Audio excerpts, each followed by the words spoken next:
All right, let's dive into a common trap in Go that trips up even seasoned developers. This little bit of code looks like it should work perfectly, but it actually hides a really subtle and honestly frustrating bug. Let's break down what's really going on here. Okay, so you see this, and you'd naturally expect destination to now be a perfect copy of source, right? But if you actually run this code, you'll find that destination is still empty. So what gives? It all comes down to how Go's built-in copy function thinks about memory. Here's a fantastic way to picture this. The copy function is like a water pump. It's great at moving water from one place to another, but it absolutely will not create the second bucket for you. That's the key right there. Copy doesn't allocate any new memory, it only fills space that already exists. The copy function will only move as many items as can fit in the smaller of the two slices. And in our case, since the destination slice was just declared, its length is 0. It's an empty bucket. The pump has nowhere to put the water, so, well, nothing gets copied.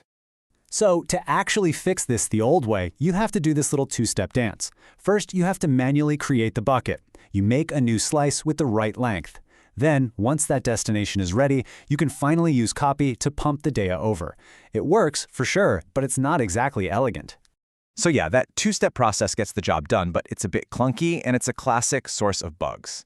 Thankfully, modern Go gives us a much cleaner, much safer way to do this. And here it is, slices.clone. This function from the standard library slices package does exactly what you'd intuitively expect. It handles both steps for you.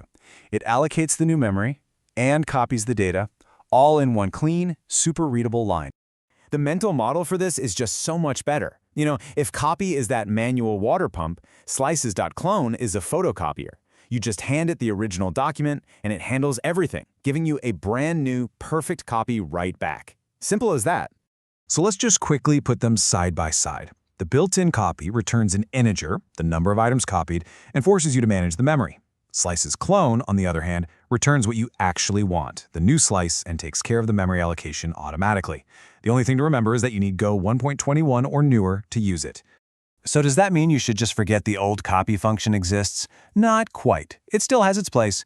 You want to use copy when you're really optimizing for performance and you're reusing a pre-existing buffer to avoid memory allocations.